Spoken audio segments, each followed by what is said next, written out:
Hey everyone, this is Cypher here. Welcome back or welcome to my channel. I've done it again, you guys. I've done it again. If you've been watching my channel for a while, you'll know that nearly every one of these videos that I make about an update or a patch, I'm typically late to them. I feel like I just get really concentrated on other things, like, say, if a literal chapter drops at the same time, I'm more focused on trying to cover that and all the new content, rather than, like, the patch notes. And for some reason, it always gets pushed on, and by the time I get round to it, I'm, like, a month late. It seems to be, like, a reoccurring pattern on the channel. This will probably be, and no promises, I'm not gonna make any promises, but this will probably be the last time I do this. I do intend on covering the upcoming chapter patch notes very, very quickly, which of course will be the Lara Croft chapter or whatever, as soon as possible after making the main video, so this shouldn't happen again going forward. So I was considering not doing this, to be honest, but then I put out a poll asking you guys whether I should still cover this update on the channel, and so far the answers have all been saying yes, so I'm just gonna go with it. Honestly, we're gonna roll with it and just see how this video performs. It'll probably flop, but hey, it is to be expected. So obviously we're gonna be looking at all of the changes that we got in the 8.0.0 update in Dead by Daylight. Now this obviously was the update released with the Dungeons and Dragons chapter, so we won't read over the new survivor, new killer, new map. I made a whole video about that. If you haven't watched that yet for whatever reason, then I'll leave a card at the top of the video so you can go and watch that first and then come back to me. But yeah, we're going to get straight into the killer perk updates. There's been about 4 here apparently. So first and foremost, Deadlock. They've decreased the block duration to 15, 20, and 25 seconds, which was apparently 20, 25, and 30 seconds before. I don't really understand why they did this, to be honest with you, but whatever.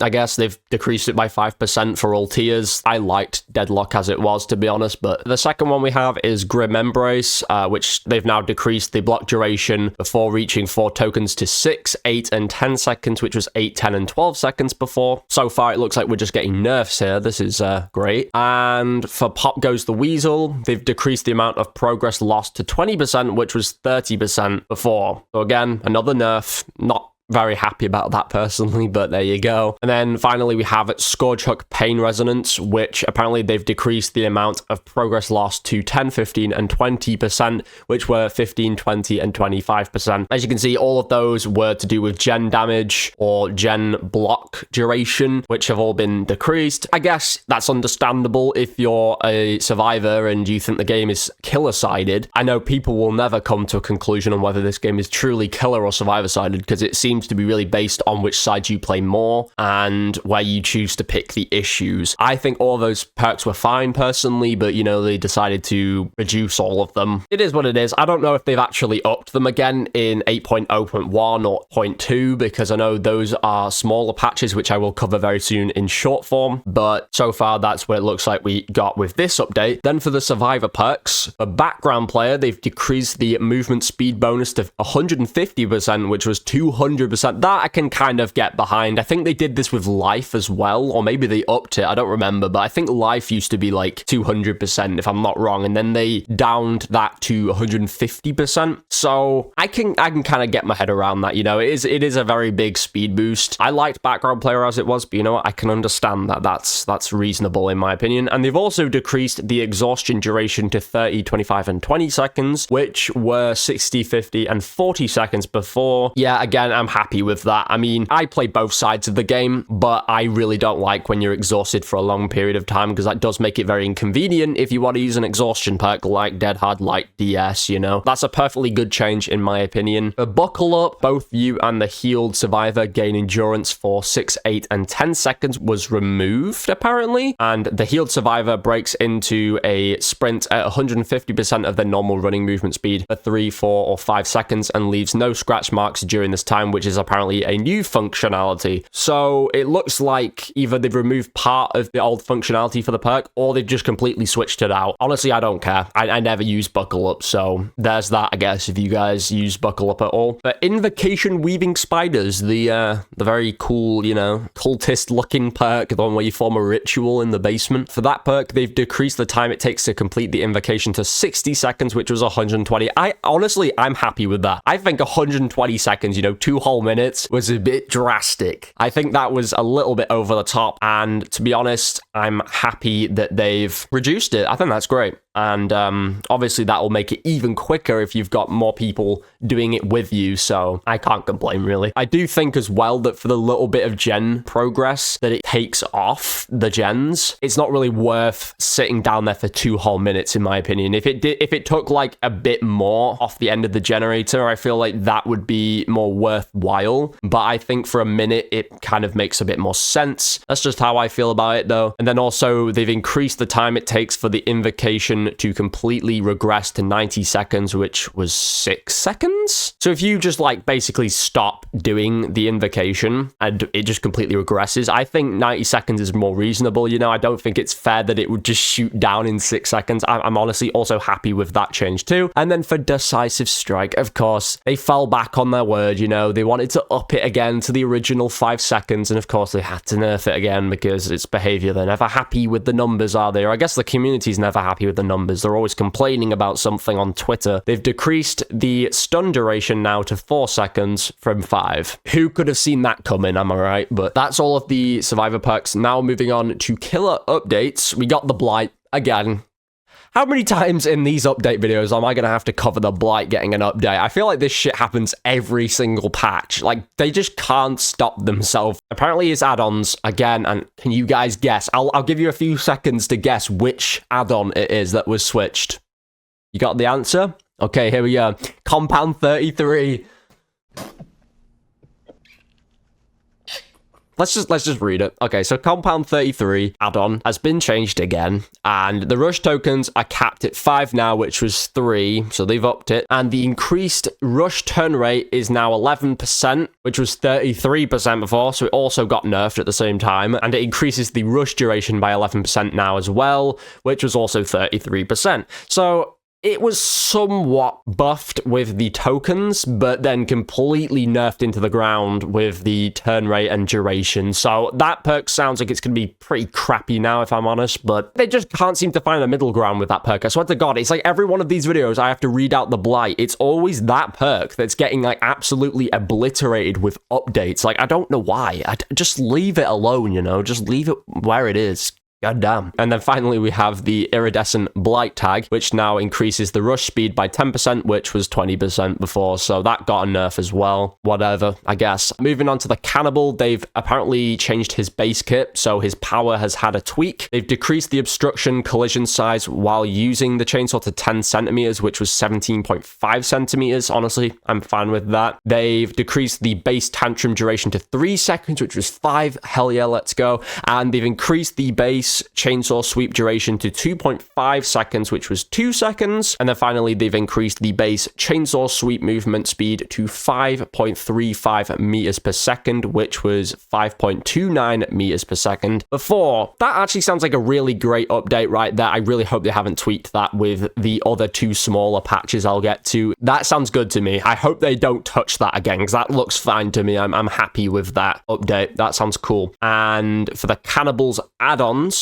for the award-winning Chili, it now increases the maximum chainsaw sweep duration by 0.2 seconds per charge spent, which was 0.5 seconds before, so that got nerfed. The Chainsaw File, which decreases the tantrum duration by 0.25 seconds, which was 0.5 seconds before. The Chili add-on now increases maximum chainsaw sweep duration by 0.15 seconds per charge spent, which was 0.25 seconds. The Homemade Muffler decreases tantrum duration by 0.5 seconds, which was 1 second before. The Knife Scratches add-on increases chainsaw sweep movement speed by 1.5%, which was 2% before. It also increases the time required to charge the chainsaw by 10%, which was 12% before. And the Beast's Marks increases the chainsaw sweep movement speed by 2%, which was 3% before, and it increases the time required to charge the chainsaw by 12%, which was previously 14%. So it looks like all we got there is a load of nerfs as far as the add-ons are concerned. I'm happy with the base kit because that's all just buffs, you know, so that's great. I don't really have too many feelings about that, to be honest. And then for the Deathslinger, they've also done a base kit and add-on tweak. So for the base kit, they've decreased the stun duration when a survivor breaks free to 2.7 seconds, which was 3 seconds. It's a really small change, like 0.3 seconds. I don't know if that's going to be very noticeable, but whatever. They've increased the real speed to 2.76 meters per second, which was 2.6 meters per second before. Ooh, okay, that's fine, I guess. I think that's saying that that's going to be a slightly longer real speed.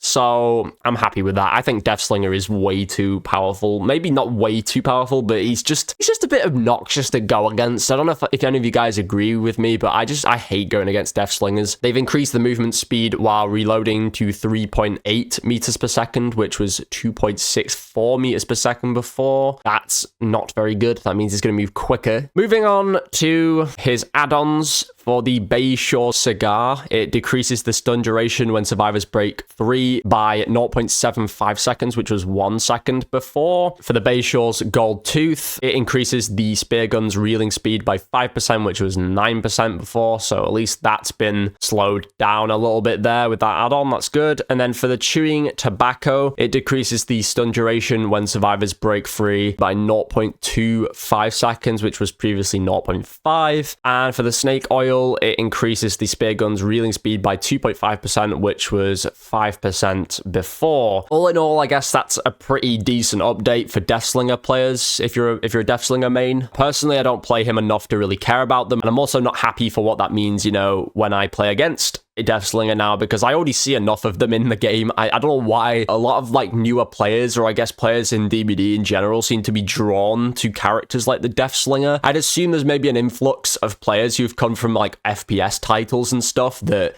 want a character that resonates closely to what they are used to, and that's a character with a gun. So that's why a lot of them play Deathslinger. I don't know. That's just how I've tried to rationalize it. But I see a lot of Deathslingers in this game. And I feel like this is going to make people want to play him even more. Maybe that's why I've been seeing them so much. For Wesker, his base kit got tweaked. It decreased the hinded penalty when reaching maximum infection to 4% from 8%. And the Ouroboros infection now resets to 1% upon being hooked, which was 50% before. Holy shit. What they've done there is with that last one, if you hook a survivor with the Ouroboros infection on them, it basically more or less gets rid of it. Like, it resets it right back down to 1%, which is kind of mad, to be fair. So I think they've heavily nerfed that aspect of his base kit, but then at the same time, they've slightly buffed it in another area, you know, with the hinded penalty. So I'm honestly kind of indifferent on that. I don't care too much. For Chucky's base kit, the Scamper is now only available while performing a slice and dice. Now this, like I say, guys, take this all with a grain of salt, because there is obviously 2 other smaller patches that came afterwards. As of the 8.0.0 update, the Scamper is only available while performing a slice and dice, which I saw actually, and I thought that was really stupid, to be fair. The hidey-ho mode cooldown was reduced to 12 seconds, which was 18 seconds. And the Scamper time was reduced to 1.3 seconds from 1.4. And they added a 1 second cooldown after cancelling a slice and dice charge up. So it looks like we got a few buffs in there, a few nerfs. All in all, I'm not really too bothered with those last 3, to be fair, but I can see why they added some slight buffs in there because of what they did with the first bullet point, where they literally just completely nerfed the Scamper ability. I don't know why they did that, to be honest. I think Scamper was fine. I think it was great that you could just scamper under pallets and go over windows. I feel like that's something that shouldn't have been limited to slice and dice. I mean, it's probably changed again, because I know that they've been tweaking Chucky quite a bit recently, so that's probably not still the case. But even still, just reading it from this particular update, I feel like that's such a stupid tweak, because I think that's what makes Chucky really unique, is that not only can he, you know, charge people with the slice and dice, but he has this whole scamper ability where he can hop windows and go under pallets. And I think to limit that down to that tiny little window of slice and dice is a little bit unreasonable, in my opinion. I feel like the reason why I don't like Chucky is more to do with his height. I just don't like how small he is, and the fact that he can just turn the opposite direction in loops and you'll have no idea where he is because his red stain is the only thing you can go off of. So that's more where my complaints come in with Chucky. I don't really care about his scamper ability or anything like that. For his add-ons though, the strobing light add-on now decreases terror radius by 8 meters when hidey-ho mode mode is in cooldown, which was 4 meters before. The pile of nails, upon manually exiting hidey ho mode, Chucky remains undetectable for 3 seconds now, which was 5 seconds before. The yardstick add-on, performing a scamper reveals survivor auras within 60 meters distance for 3 seconds, which was 12 meters or 5 seconds before. So we got, we got a distance buff, but then we got a nerf to the duration. And then finally, for the hard hat, they've removed the and exits hidey ho mode from the description. So nothing too crazy happened there with that one, I don't think. Moving on from all of the killer updates, we have toolbox updates. Goddamn, okay. So for the regular schmegular toolbox, they've increased the sabotage speed by 15%, which was 10% before. Honestly, I have no issue with that. I feel like the main toolboxes are way too weak, so that's going to incentivize people to use them a bit more now, which is great. For the mechanics toolbox, it increases sabotage speed by 25%, which was 10% before. Holy moly. For the commodious toolbox, they've increased the sabotage speed by 50%, which is a new functionality. For the engineers toolbox, they've increased the sabotage speed by 10%, which was a decrease by 25% before. So the functionality got flipped there, it seems. That's nice. And obviously, we had a percentage alteration there as well. The Alex's toolbox, it now has only 18 charges, which was 24 before. RIP Alex's toolbox. Honestly, that was my favorite one. That was my favorite toolbox. So it's a shame to see that get nerfed there. But they've increased the sabotage speed by 100%. So I think that makes up for it. It was 50% before, so it got upped by half there, which is nice. So I'm not complaining there. The festive toolbox, it increases sabotage speed by 50% now, which is a new functionality.